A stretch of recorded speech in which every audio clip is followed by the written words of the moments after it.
नमस्कार, बहुत बहुत स्वागत आप सभी का। आप देख रहे हैं कहानी कुर्सी की। मैं हूं सौरभ आपके साथ और हमारे साथ हैं विजय त्रिवेदी जी और समीर चौगांवकर जी, हर्षवर्धन त्रिपाठी जी और प्रोफेसर संगीत रागी जी आने वाले। आज इन पर फाइन लगाएंगे, लेट हुए हैं, वो भी संडे के दिन जब ना ट्रैफिक ना कुछ। बहुत बहुत स्वागत आप सभी का। आइए, आप खबरों की शुरुआत करेंगे आज हम धार भोजशाला से। आप सब जानते हैं कि भोजशाला को अब मंदिर हाईकोर्ट ने, इंदिरा हाईकोर्ट ने स्वीकार कर लिया है और वहां पर सनातन का उत्सव मनाया जा रहा है जब से ये फैसला आया है। आज कल भी ऐसा हुआ और आज भी बड़े विधि विधान के साथ मां वाग्देवी की पूजा अर्चना वहां पर की जा रही है और भक्तगण उमड़े हुए हैं। पहली बार ऐसा हो रहा है कि इस परिसर के अंदर ढोल नगाड़े बज रहे हैं, मां सरस्वती की आराधना हो रही है।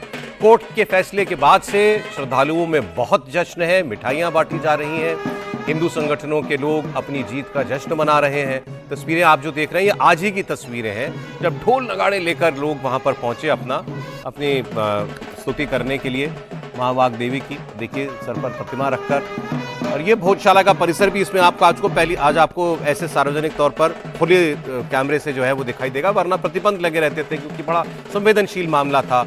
यहाँ कमाल मौला मस्जिद और या फिर ये वाग्देवी मंदिर है, इसको लेकर के एक विवाद था और इंदौर हाईकोर्ट ने जो है फैसला दिया हिंदू पक्ष के हक में और कहा कि ये मंदिर ही है। और उसके बाद उन्होंने जो पहले यहाँ पर एक परंपरा बन गई थी पिछले 22-23 साल से कि मंगलवार को हिंदू पूजा कर लें और शुक्रवार को नमाज पढ़ ली जाए, तो वो व्यवस्था भी फिर हाईकोर्ट ने खत्म कर दी और कहा कि अब यहाँ केवल पूजा ही होगी।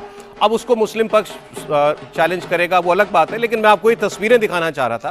पहली बार ऐसी तस्वीरें आपको इस मंदिर से देखने को मिल रही हैं। एक बार फिर जरा फुल स्क्रीन पर देख लीजिए।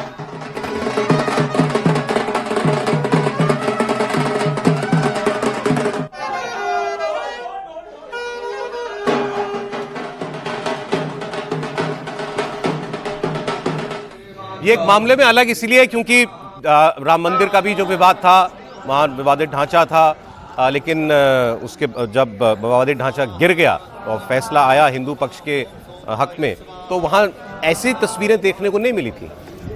काशी विश्वनाथ में विवाद एक किस्म से बना ही हुआ है, लेकिन वहाँ वो काशी विश्वनाथ परिसर को बड़ा भव्य बना दिया गया है।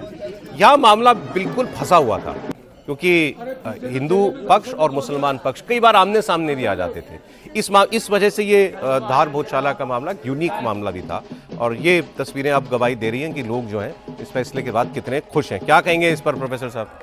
स्वागत है प्रोफेसर साहब। और त्रिपाठी जी, आपका फाइन लगेगा, आप पे ही हमने डिसाइड। ये तो पता हो गया पूरे दर्शकों को कि हम लोग लेट आए हैं क्योंकि अच्छी चीज़ें बताने में आप देर नहीं करते हैं। लेकिन ये बहुत ही सुंदर दृश्य है। देखिए,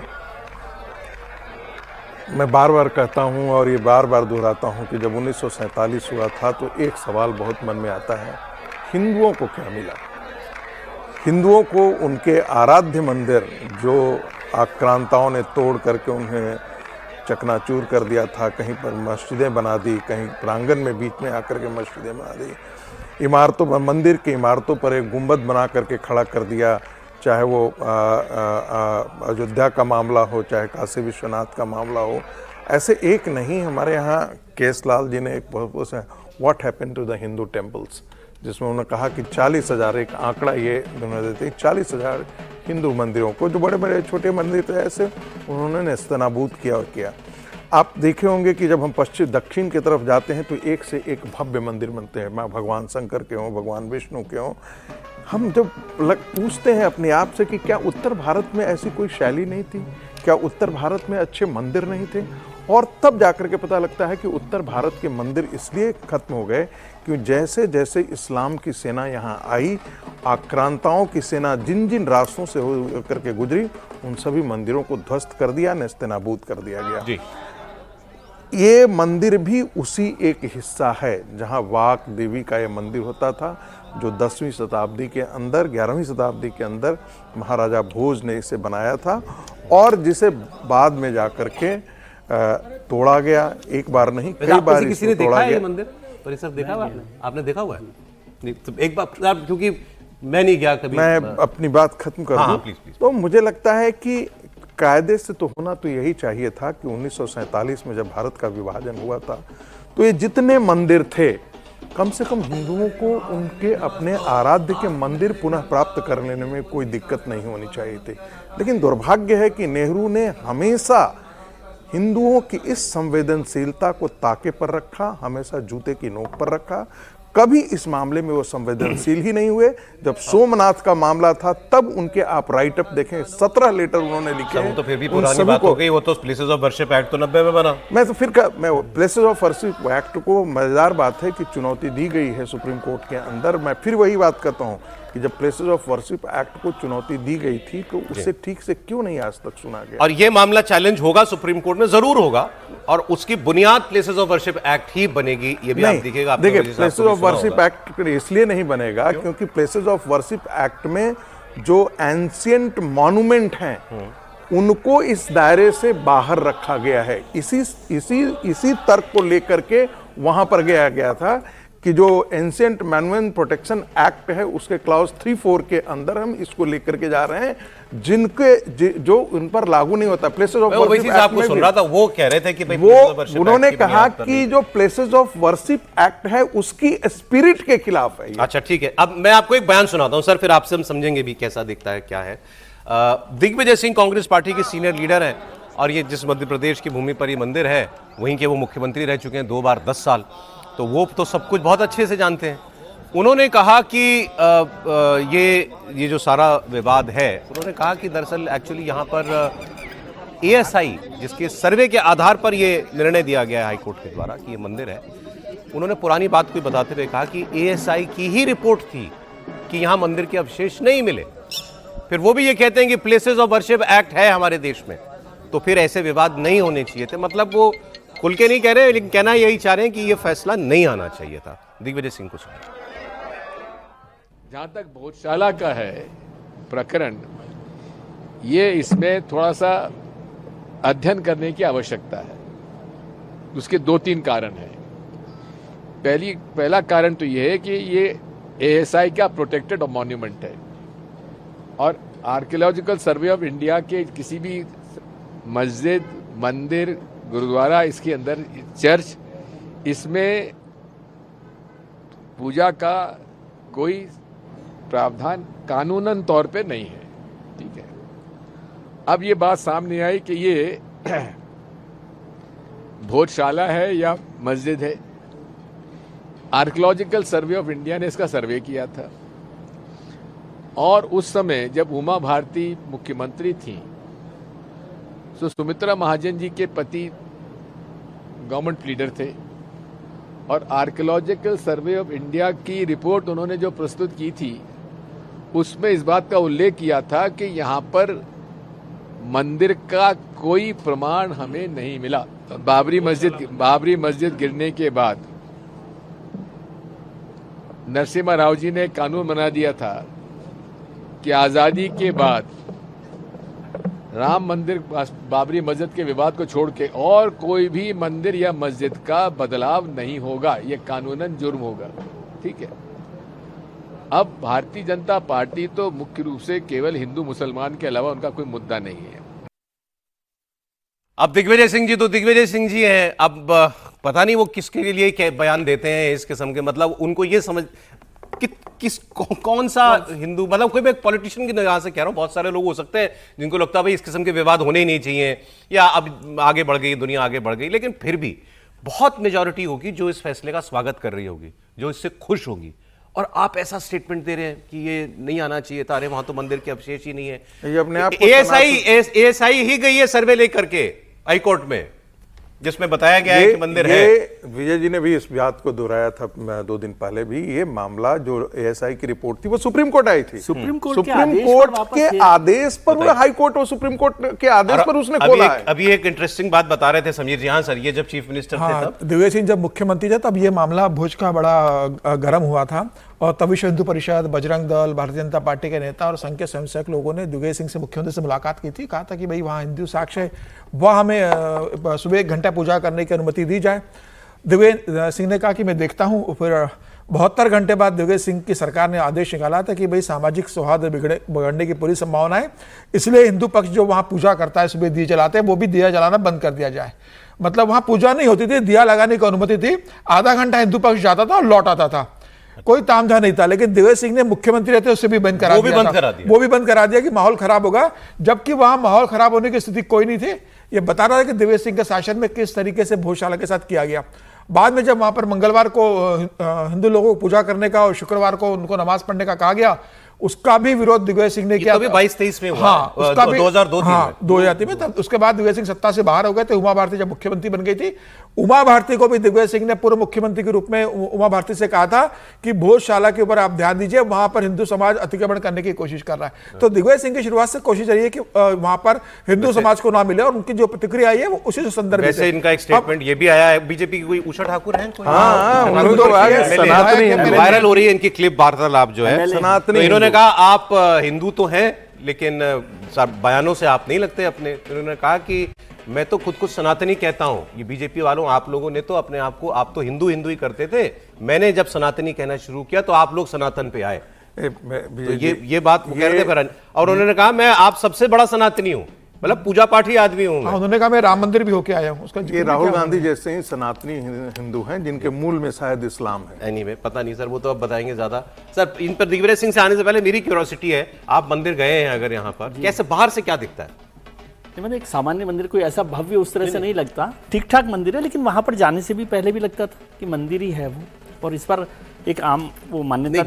जैसे हम काशी विश्वनाथ जाते हैं तो मस्जिद दिखती है, सटा हुआ मंदिर दिखता है, वैसा अलग अलग उस तरह से नहीं है ना। अच्छा। वो एक ही कैंपस है, उसी में क्या कहते हैं नमाज पढ़ने की इजाजत भी दे दी गई, और वो सारा किया गया कि माना गया कि भाई वहां पर नमाज सेम ही जगह पर होता है। इसलिए वो क्या किया गया कि अलग अलग वक्त पर दोनों को एंट्री दी जाती है, इसलिए दिन भी अलग अलग तय किया गया कि भाई शुक्रवार को वहां जाके महसूस होता है कि ये मंदिर ही है। हाँ, वो होता है वहां पर, उसमें ऐसा कोई बात नहीं। लेकिन अब हम लोग उसमें क्या इंपॉर्टेंट है, जब एएसआई की रिपोर्ट है, सुप्रीम कोर्ट ने मतलब हमारा कहना, फिर आप कहेंगे कि आप ज़्यादा इंटेलिजेंट लोग हैं क्या, एएसआई की रिपोर्ट उस पर आई है, सुप्रीम कोर्ट के आदेश के बाद उसको ओपन किया गया, हाई कोर्ट ने उस पर फैसला किया है। लेकिन मैं एक चीज दिग्विजय सिंह जी को मैं जानता हूँ, दिग्विजय सिंह जी जो समीर जी कह रहे हैं वो उस रास्ते पर ही हमेशा चलते रहे, लेकिन वो सनातनी है। नर्मदा की यात्रा उन्होंने लंबी की है, ऐसा भी नहीं है कि वो नहीं है। क्या पॉलिटिक्स है, क्या पॉलिटिक्स है? आप मेजॉरिटी को नाराज करके क्या मेजॉरिटी को नाराज करना नहीं है ना, उनका मकसद है कि माइनॉरिटी को खुश रखें। उसी काम पर वो जब चीफ मिनिस्टर थे तब भी उसी तरह से काम किया गया, वो उनका वोट बैंक है ना सर, वो इसलिए उसमें मेजॉरिटी को नाराज करने के लिए तो फिर वो कहती हैं कि सनातनी हूं मैं, नर्मदा यात्रा कर रहा हूँ, पूरा ऑब्जेक्शन है। जमाते इस्लाम के वो सबसे बड़े प्रवक्ता हैं। एक तो ये कि सबसे पहले कि सनातनी होने में किसी को दिक्कत नहीं है, क्योंकि यहाँ गर्दन अलग नहीं होती है, यहाँ आप कुछ भी करके हिंदू रहते हैं, सनातनी रहते हैं, और ये हम बड़ा खुश हैं कि हम ऐसे धर्म को मानते हैं, ऐसे एक विचार को मानते हैं, ऐसी एक संस्कृति को मानते हैं। नर्मदा यात्रा इन्होंने की है, लेकिन यही वो व्यक्ति हैं जिन्होंने 26/11 आरएसएस की साजिश, वो एक अखबार का उर्दू संपादक हुआ करता था, उसने एक फ्रॉड टाइप की किताब लिखी, और उसको इन्होंने और महेश भट्ट ने वो मुंबई में लोकार्पण बिल्कुल किया था। बिल्कुल। अब मूल बात पर बाद में आप उससे बचते रहते हैं। एक बात आप जोड़ दीजिए, यदि वो जो एक नया शब्द कॉइन हुआ था भगवा आतंकवाद, हाँ, यही उसके पीछे है ना, तो उस भगवा आतंकवाद और जो कलावा कसाब के हाथ में जो रक्षा दिखा था, तो उसको करके कोशिश भी की गई थी को किया है, लेकिन मूल बात समझना चाहिए, इन्होंने ही तो नहीं बांधा था उसको। ये मंदिर मस्जिद विवाद नहीं है, क्योंकि बार बार मैं देख रहा हूं ये हर जगह एक गड़बड़ हो जा रही है। ये मंदिर मस्जिद विवाद नहीं है, हमारे यहाँ की जो समृद्ध राज परिवार की परंपरा थी, राजा भोज जाने कितनी कलाओं के 3 दर्जन से ज्यादा आयुध विज्ञान के, संस्कृत के प्रकांड विद्वान, उस सब के ज्ञाता थे। उन्होंने कहा हमारे यहां ऐसा विश्वविद्यालय होना चाहिए जो देश दुनिया को एक उदाहरण के तौर पर है। उन्होंने भोजशाला बनाई 1034 में, और जिनके नाम पर ये सारा तमाशा खड़ा होता है, कमल मौला, ये कमल मौला की पहली उर्स हुई 1934। ये तो बहुत बात की बात है, कमल मौला यानी लगभग 1000 वर्षों के बाद, आप जरा समझिए इसको, 900 वर्षों के बाद वहां एक उर्स होने लगी किसी मौला के नाम पर, और वो भी बहुत, कमल मौला भी बहुत पहले के लोगों में से। मैं वही कह रहा हूं कि वो जो उर्स शुरू हुई, और उसके बाद भी जो रॉयल एशियाटिक सोसाइटी है, जो गजेटियर है, जो इंग्लिश उसका नाम मैं भूल रहा हूं, जो वाग देवी की प्रतिमा लेकर गया, कैनिन या क्या नाम था उसका, कैनिन लंदन लेके गया था, उन सब के प्रमाण हैं कि ये बाकायदा एक सरस्वती देवी का मंदिर था, जो मंदिर से ज्यादा पाठशाला थी। मंदिर नहीं है, यहाँ एजुकेशन पर हर तरह की पढ़ाई होती है, इसको एजुकेशन और इसीलिए समझना जरूरी है कि ये जो मैं कहता हूं ना फ्रॉड सेकुलर नैरेटिव वाले लोग, इस देश में सोचिए इसके भी खिलाफ लोग खड़े हो गए। लोग कहते हैं ना पढ़ाई लिखाई, संस्कृत का इतना बड़ा ये एक केंद्र था, और कमाल की बात यहां जैन आते थे पढ़ने के लिए, यहां दूसरे जो मत पंथ संप्रदाय के लोग आते थे वो, और उसमें अगर ये किया जाए और जिसमें अष्टदल कमल बना हो, जिसमें देवी देवताओं की मूर्तियां हो, जिसमें सरस्वती नमः हो, जिसमें ओम नमः शिवाय हो, और सबसे अधिक जिसके बीच में यज्ञ के लिए बाकायदा स्थान हो, तो दिख रहा है वो मुस्लिम स्थल हो सकता है, यज्ञ भूमि। वो मुस्लिम स्थल हो सकता है। ये जो है ना एक बड़ा एजुकेशन इंस्टीट्यूशन के तौर पे राजा भोज ने उसको बनाया, और इसीलिए जो अभी अर्जुन ने जिक्र किया ना, जैन लोग भी आते थे, तो वो एक कंट्रोवर्सी उसमें वो भी चलती, वो भी आई थी, जैन समाज मैं एक्चुअली मेरी कभी पता चले किसी के जरिए, आप विजय जी जैसे सीनियर लोग बता सकते हैं, इनकी पहुंच है राहुल गांधी तक सर, मतलब मैं उनका टेक क्या है ऐसे सब्जेक्ट्स पर, मैं ये जानना चाहता हूं।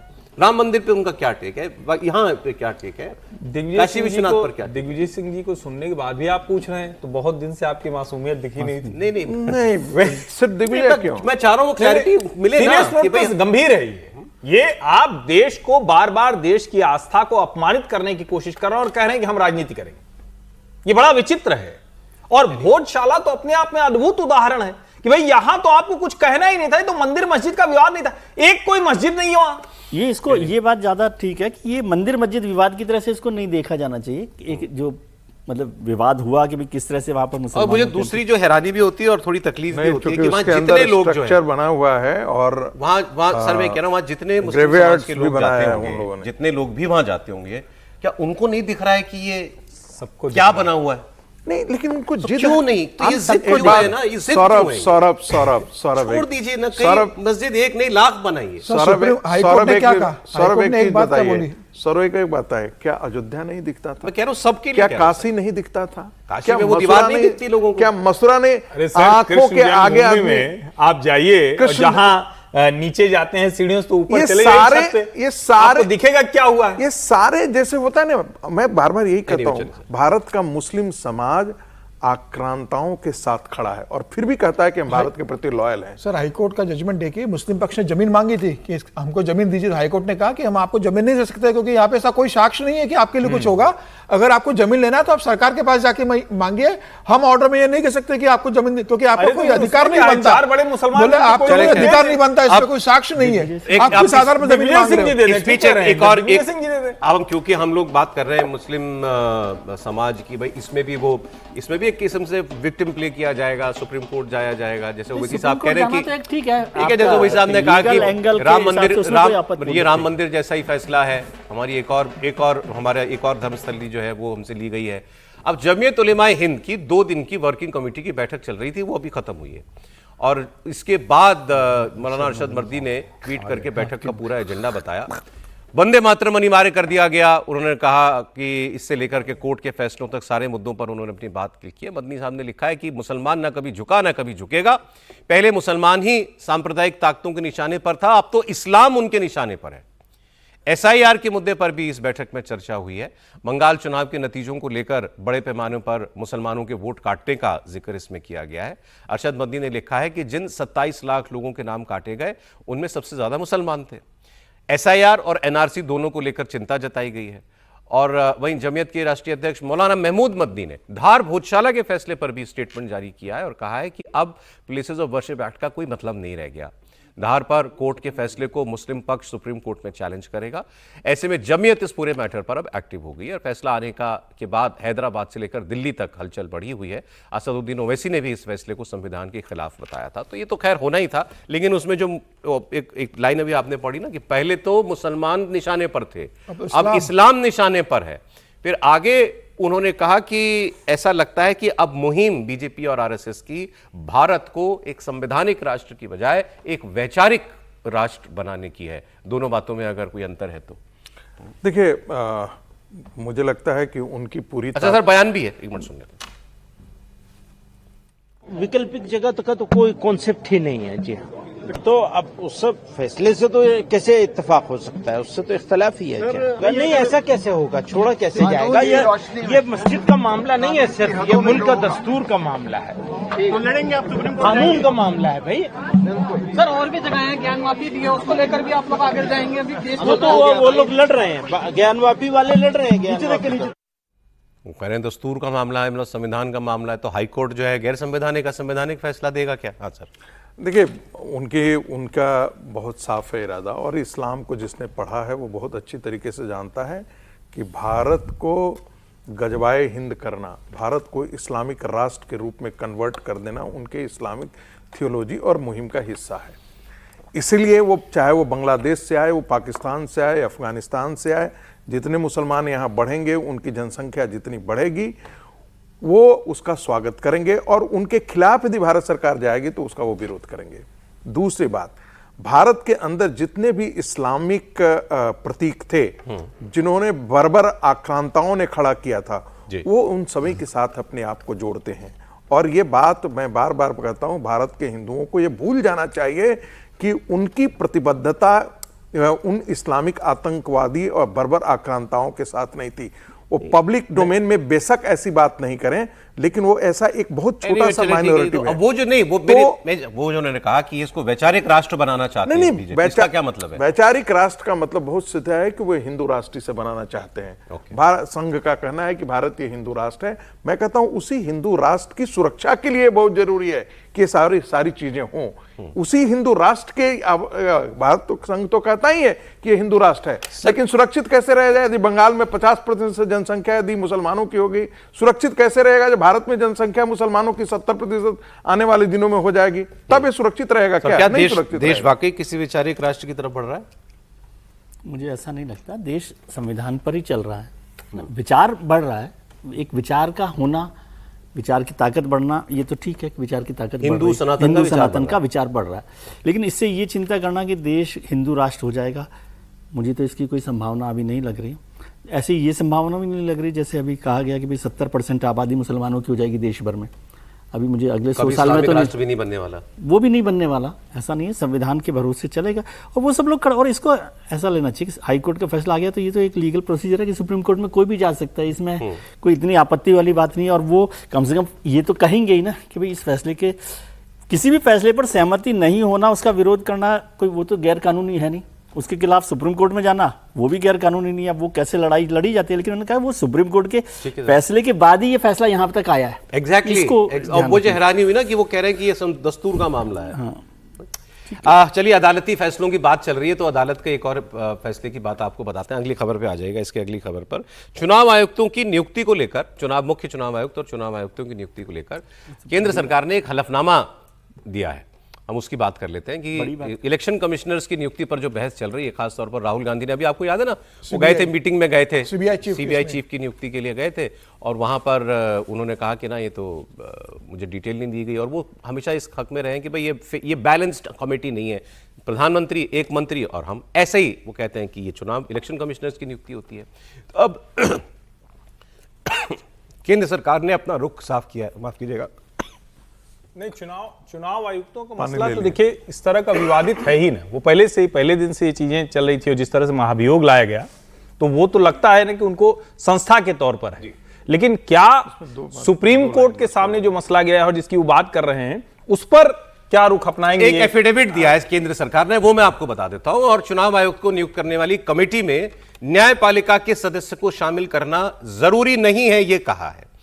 केंद्र सरकार ने कहा है कि सिलेक्शन कमेटी में कोर्ट के प्रतिनिधि को शामिल करना ये लेजिस्लेटिव चॉइस हो सकती है, चाहे तो कर सकते हैं, लेकिन ये कोई संवैधानिक बाध्यता नहीं है। आपको कॉन्स्टिट्यूशन बाध्य नहीं करता कि आप चीफ जस्टिस को या किसी और नुमाइंदे को जुडिशरी से वो उसमें रखें। हुआ क्या था, जब ये मामला कोर्ट में था तो उस वक्त कोर्ट ने फौरी तौर पर एक व्यवस्था दे दी थी कि चीफ जस्टिस, प्रधानमंत्री और लीडर ऑफ अपोजिशन ये चयन करेंगे इलेक्शन कमिश्नर्स का। सरकार ने इसके बाद कानून बनाया और कानून में उन्होंने चीफ जस्टिस को अलग कर दिया, इससे प्रक्रिया में रखा प्रधानमंत्री, एक केंद्रीय मंत्री और एलओपी। तो यहां वो उन्होंने साफ ये कहा है कि भाई ये कॉन्स्टिट्यूशनल एंड रिक्वायरमेंट नहीं है लाइबिलिटी के तौर कि हम इसमें चीफ जस्टिस को या जुडिशरी के नुमाइंदे को इसके अंदर रखें। अब नहीं, देखते लेकिन हैं कि इसमें एक कोर्ट ऑब्जर्वेशन आपको याद कर लेनी चाहिए। अभी क्या? एक लाइन बोल दूं मैं, हाँ, सुप्रीम कोर्ट की ऑब्जर्वेशन है परसों की। सुप्रीम कोर्ट ये हियरिंग चल रही है रेगुलर, मैं इसको देख रहा हूँ, बड़ा मामला है, कॉम्प्लिकेटेड। सरकार ने आज साफ कर दिया कि भाई वो नहीं चाहते और ये उनके पास अधिकार भी है, सरकार के पास पार्लियामेंट्री बिल है। लेकिन परसों सुप्रीम कोर्ट में जो बेंच इसकी हियरिंग कर रही है उसने एक ऑब्जर्वेशन दी, फैसला नहीं दिया। उन्होंने कहा कि ये जो मांग की गई है उससे ये लगता है कि भाई एक मिनिस्टर, एक प्राइम मिनिस्टर और एक एलओपी, ये इम्बैलेंस वो है और इससे ये तय होता है कि इसको ये मतलब किसने कहा है? सुप्रीम कोर्ट कोर्ट की ऑब्जर्वेशन है। तो उसमें उन्होंने कहा कि भाई ये दो लोग एक तरफ होते हैं, इससे ये बार बार लगेगा कि ये फैसला केवल दिखाने के लिए आपने इस तरह की कमेटी बनाई है। ठीक है। ये ऑब्जर्वेशन है, इसको ध्यान रखने की जरूरत है।